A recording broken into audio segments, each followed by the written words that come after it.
নমস্কার, যুক্তি তর্ক সঙ্গে অর্কই আপনাদের স্বাগত। আপনাদের সঙ্গে আমি অর্কপ্রভ সরকার। সন্দেশখালি নিয়ে ঘটনার ঘাত প্রতিঘাত এখন সর্বভারতীয় সংবাদ মাধ্যমেরও শিরোনামে চলে এসছে। A special investigation team of lady officers who is talking to every individual women there. We are committed that we address their concerns, but at the same time we don't want media speculation or other people's speculation that this has happened, that has happened. Any kind of evidence which comes to our notice, it will be strictly, the people will be brought to face the law. There is no escaping. Anyone does that kind of thing and gets away with it. That is just to assure. I think today SP also held a press conference. It is just to say that we'll address all the issues. There has been a একজন ভদ্রমহিলা আমরা যখন কথা বলছিলাম তখন উনি আমাদেরকে, it is also on record, আপনাদেরকে সকলকেও, she had not made any kind of allegation of but during what we have come to know in a 164 before a magistrate, she has made one statement. We have added this thing and we will bring all the perpetrators to the book, whosoever he is. That is the thing. Second is about the 144. We will be reviewing area wise. Amra area wise ওটাকে review করব। যে এরিয়াতে আমরা অনেক এরিয়াতে যেখানে ওটার প্রয়োজন নেই ওটাকে আমরা in a day or two we will remove 144. We will ensure that the normal life and livelihood people can carry on with.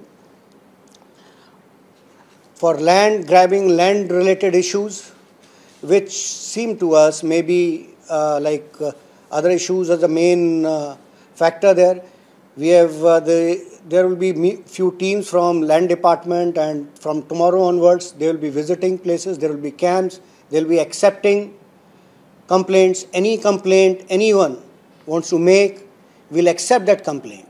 Even in this case we have accepted the complaint যেটাই complainant বলেছে. Any kind of evidence is there, we will act on it. We will receive this thing, and ল্যান্ডের জন্য যেটা বলছি, যদি land officer কাল থেকে ক্যাম্পও করা হচ্ছে, apart from that if there is no one, we can give this complaint to police also. There is this thing.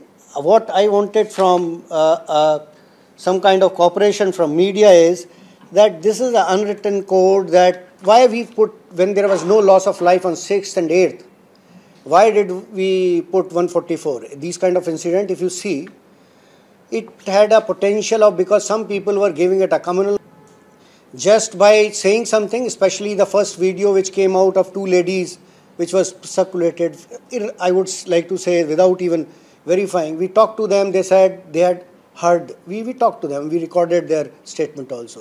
So like you, we are also trying to find the truth. Our level of truth, as you would understand, in an investigating agency, we have a different bar to establish the truth, and we'll establish that and we'll take action. That is all I have to say. If there are questions, more questions, বলে দিই। ওটা আছে, that is a basic law and order. এটা আবার বুঝতে হবে, যতক্ষণ আপনি অর্ডার আনবেন না ল এস্টাবলিশ করতে পারেন না। It is spelled law and order, but the order has to be established first, then you can. আমরা যে 144 আছে, so that things do not go beyond certain point. And as I'm saying, 19 places লাগানো হয়েছে ওখানে. We are reviewing it very in a day or two we'll reduce it by half. That's what our target is. People can go. This kind of thing, keeping it is not to restrict political leaders. It is to ensure that people under ভিতরে থেকে যে আমি বলছিলাম, there are two angles to it. One, communal color দেওয়া হচ্ছিল. Second, এটা হচ্ছিল, it was being portrayed, and especially in a manner that women's folk is being targeted, and this we are also worried. And I would say the mainstream media and everyone, you see, before 6th of February, was there any allegation of this kind appear anywhere in social media or in this thing? So I'm also this thing. We'll face what I said. We'll face the truth.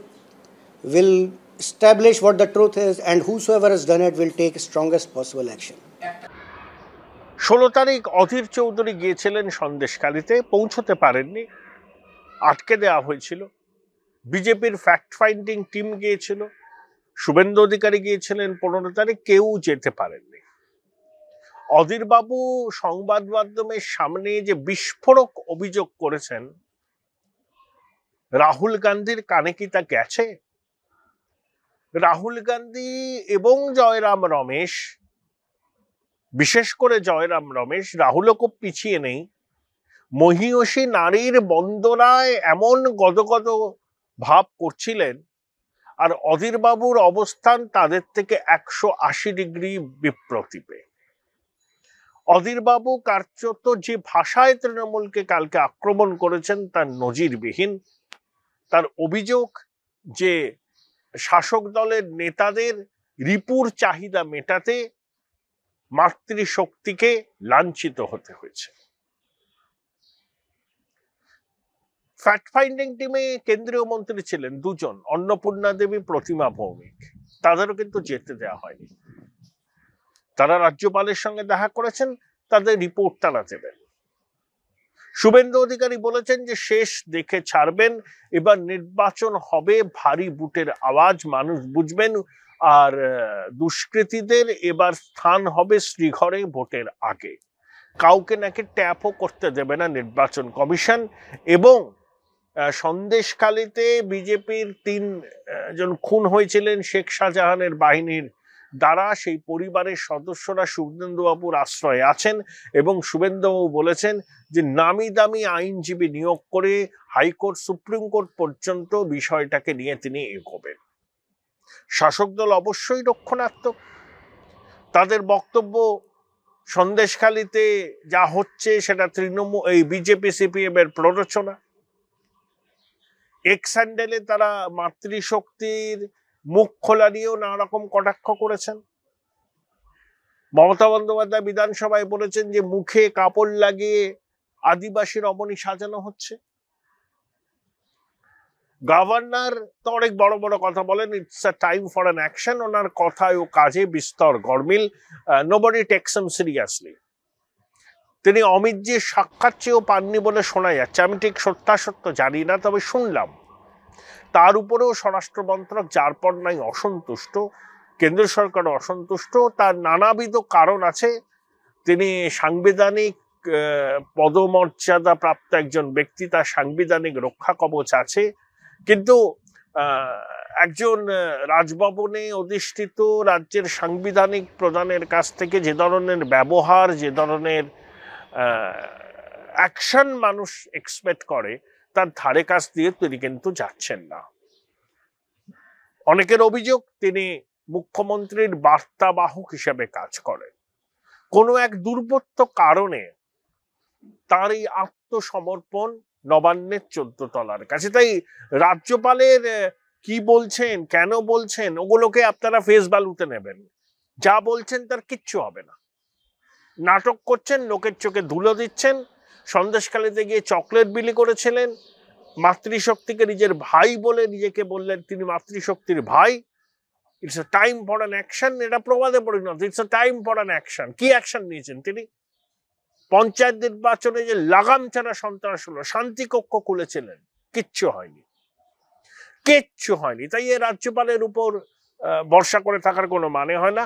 সম্ভবত নির্বাচন মিটে গেলে, নতুন সরকার তৈরি হলে রাজভবনে কোনো প্রাক্তন IPS officer আসবেন রাজ্যপাল হিসাবে। এই ভদ্রলোক হয়তো অন্য কোনো রাজ্যে চলে যাবেন।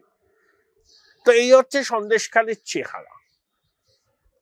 মুখ্যমন্ত্রী বলছেন শাহজাহানকে টার্গেট করে ইডি ঢুকেছিল, তারপর বিজেপি আরএসএস ঢুকেছে। শাহজাহানকে তিনি ডিফেন্ড করছেন, কারণ তিনি করতে বাধ্য। অনেকে বলেন এই 75-25-এর গল্প, আবার একই সঙ্গে নির্বাচনের দিন শাসক দলের প্রার্থী যাতে ওই অঞ্চল থেকে বিপুলভাবে লিড পায় সেটাও নিশ্চিত করবার উদ্যোগ নেন এই শেখ শাহজাহানের বাহিনী। তাই মুখ্যমন্ত্রী কৃতজ্ঞতা বশত এদের বিরুদ্ধে কোনো ব্যবস্থা নেন না। কিন্তু এসব করে কি আত্মঘাতী গোল করলো তৃণমূল? ইমেজ কি বরবাদ হলো সর্বভারতীয় স্তরে? এইসব নিয়ে মুখ খুললেন বিশিষ্ট cardio thoracic surgeon doctor Kunal Sarkar. আচ্ছা ডক্টর সরকার, এই যে সন্দেশখালীর যে ঘটনাগুলো ঘটছে, দেখুন শেখ শাহজাহানকে ইডি টার্গেট করেছিল, ওখানে ঢুকেছে, তারপরে বিজেপি আরএসএস ঢুকেছে, এটা মুখ্যমন্ত্রী বলছেন এবং বলছেন যে মুখে মাস্ক পরে যারা যে মহিলারা কথা বলেছেন তাদেরকে আদিবাসী সাজানো হয়েছে। এটাকে আপনি কিভাবে ব্যাখ্যা করেন? মুখ্যমন্ত্রী এই কথাগুলো কেন বলছেন? এটা জনরোষটাকে তিনি কি ডাইভার্ট করতে চাইছেন অন্যভাবে, অবান্তর যুক্তি দিয়ে? দেখো, এখন উনি কি ভেবে কি চিন্তা করে কথাটা বলছেন সেটা অন্য কারো পক্ষে তার হয়তো একটা এক্সপ্লেনেশন দেওয়াটা সম্ভব নয়।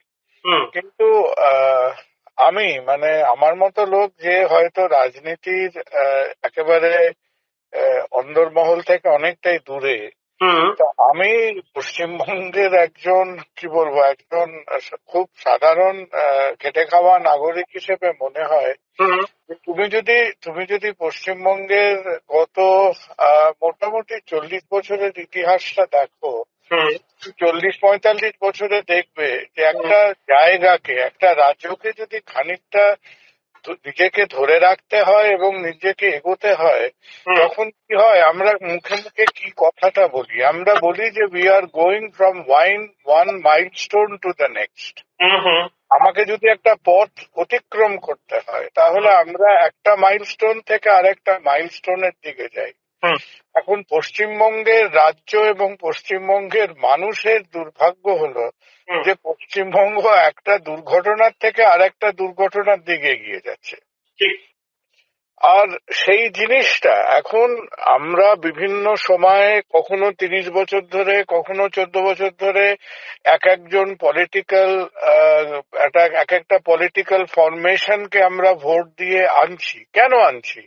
কারণ আমরা তো আশা করে মানুষ তার জীবনে তার রুজি রোজগার, তার সচ্ছলতা, তার ছেলে মেয়ে পড়াশোনা করবে, মাথার উপরে একটা ছাদ থাকবে, কিছু চিকিৎসা পাবে, এই সাধারণ আটপৌরে প্রত্যাশা নিয়ে আমরা এগোচ্ছি। আর পশ্চিমবঙ্গের আরেকটা প্যারাডক্স দেখবে যে এক একটি পলিটিক্যাল পার্টি বা পলিটিক্যাল ফরমেশন যে সময় তার সব থেকে বেশি শক্তিশালী হওয়া উচিত ছিল, যে সময় সিপিএম প্রায় highest possible number of seats নিয়ে এলো, সেই সময়তেই তার নানান রকম স্ট্র্যাটেজিক মিসক্যালকুলেশন দেখা গেল। ঠিক সিমিলারলি আজকে ধরো 2019-এর ইলেকশনে যেখানে তৃণমূল, মানে যাকে একটা সময় দেখে মনে হচ্ছিল যে বিজেপির হাওয়ায় প্রায় উড়ে বেরিয়ে যাবে, সেইখানে তৃণমূলের 2019-এর যে ভিক্টরি, যে জয়, সেই জয়টা is one of the most outstanding democratic victories of India. কিন্তু সেই ম্যান্ডেট, সেই 230+ সিট তৃণমূল পেয়ে, তারপরে তুমি 2019 থেকে একজন অ্যাজ এ জেনারেল পাবলিক আমি সিচুয়েশনটা দেখি, আমি কি দেখলাম যে এমন পরিস্থিতি তৈরি হচ্ছে যে তৃণমূল অ্যাজ ইট স্ট্রংগেস্ট, যখন তৃণমূলকে সব থেকে শক্তিশালী হবার একটা, যে বিজেপির ওপর দিয়ে ডিঙিয়ে গিয়ে একটা বিরাট সংখ্যায় আসন পেয়ে তারা ক্ষমতায় এলো, তৃণমূল কিন্তু এই স্ট্রং গভর্নেন্স, এই পিরিয়ডে তৃণমূল ঠিক রাজ্যটাকে গভর্ন করার সুযোগই পেল না। বিভিন্ন পরিস্থিতিতে তারা একবার চাপে আসছে সিবিআই থেকে, একবার চাপে আসছে ইডির থেকে, একবার চাকরি, একবার কয়লা, একবার ইনভেস্টিগেশন, তারপর financial pressure. So this is the, এবং এটা আলটিমেটলি অর্ক, আমি তৃণমূলের একেবারে মার্কা মারা সমর্থক হই বা নাই হই, যাই হই, এটা সাধারণ নাগরিকের কাছে একটা দুর্ভাগ্য। কারণ the citizen of the state expected যে ভাই যে কোনো একটা পার্টিকে তো আসতে হবে, ইস্ট বেঙ্গল হোক, মোহনবাগান হোক, সিপিএম হোক, তৃণমূল হোক, একটা পার্টিকে তো গভর্নেন্সে আসতে হবে।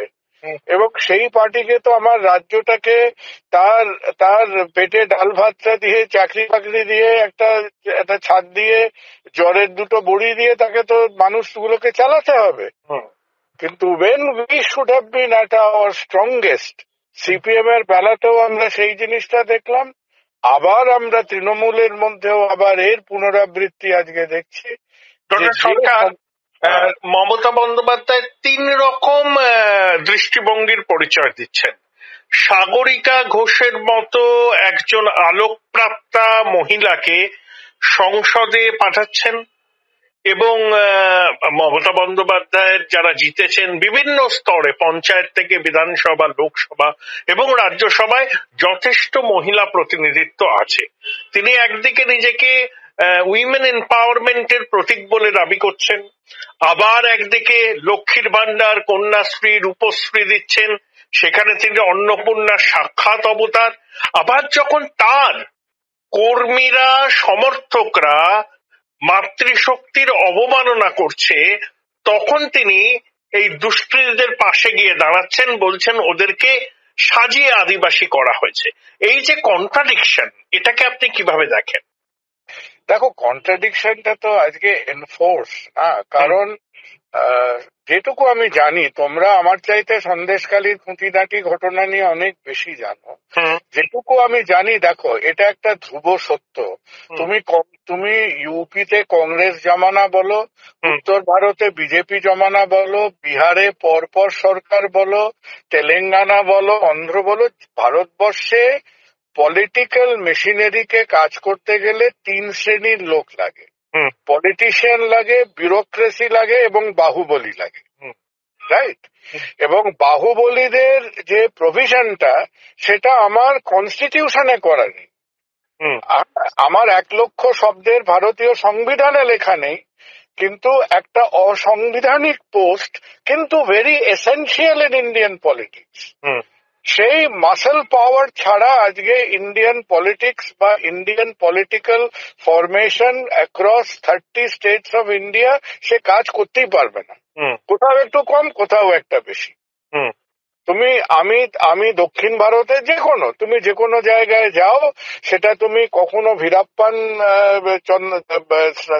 সে স্যান্ডেলউড স্মাগলিং এর মধ্যে দিয়ে করছে, কখনো ইউপিতে ইলিগাল ফায়ার আর্মস এর মির্জাপুরের মধ্যে দিয়ে হচ্ছে, কখনো পশ্চিমবঙ্গে আজকে লিগাল ইলিগাল বর্ডার ট্রেড এর মধ্যে দিয়ে হচ্ছে।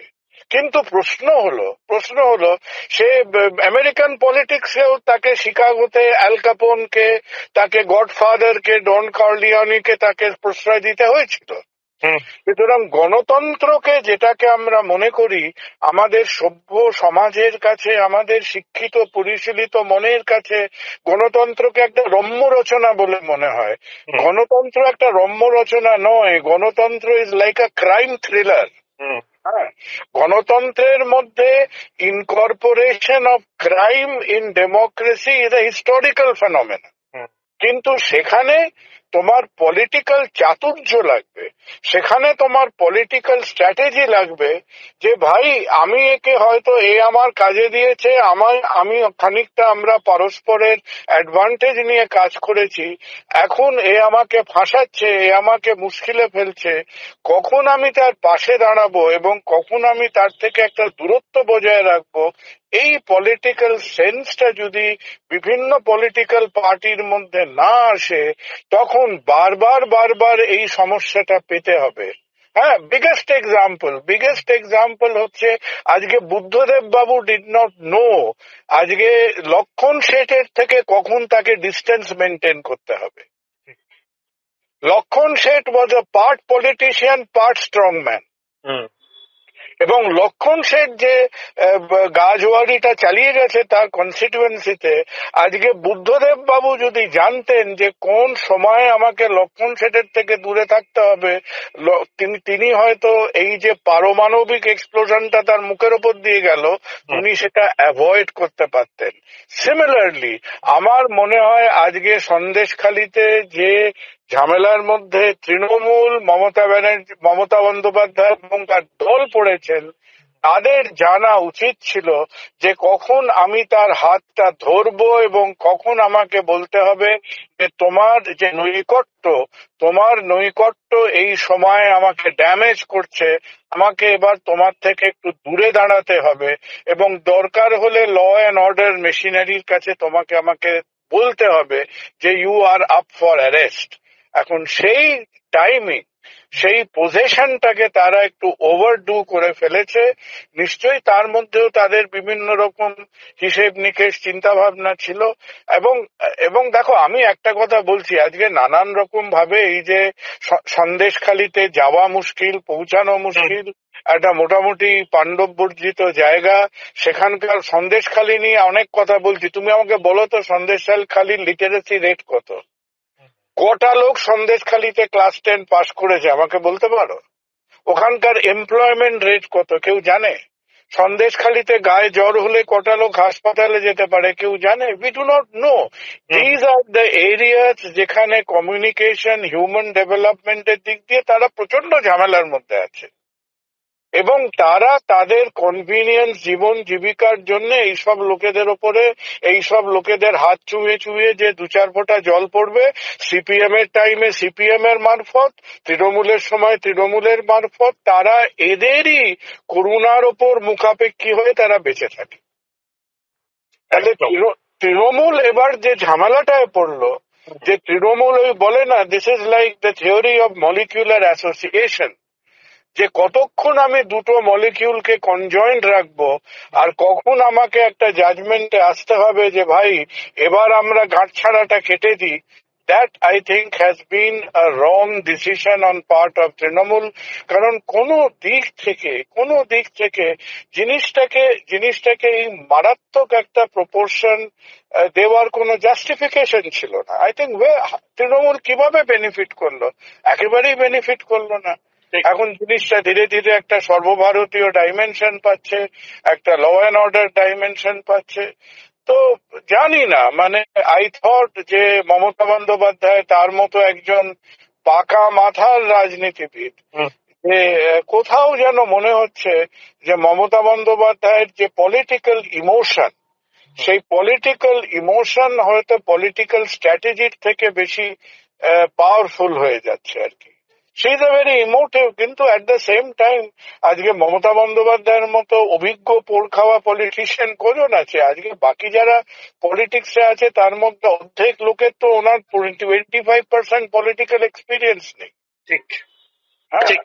তো ফর আ পার্সন যার সেই অ্যামাউন্ট অফ পলিটিক্যাল এক্সপিরিয়েন্স নিয়ে যে আজকে দাঁড়িয়ে আছে, আমি জানি না যে হোয়াট ওয়াজ হার কম্পালশন, যে পারহ্যাপস ওনারা একটু মানে ইমোশনাল ভাবে এই এই জিনিসটাকে, বা হয়তো একরোখা হয়েছিল যে এরা চাইছে ওকে ধরে নিয়ে যাবে, আমি দেবো না ধরতে।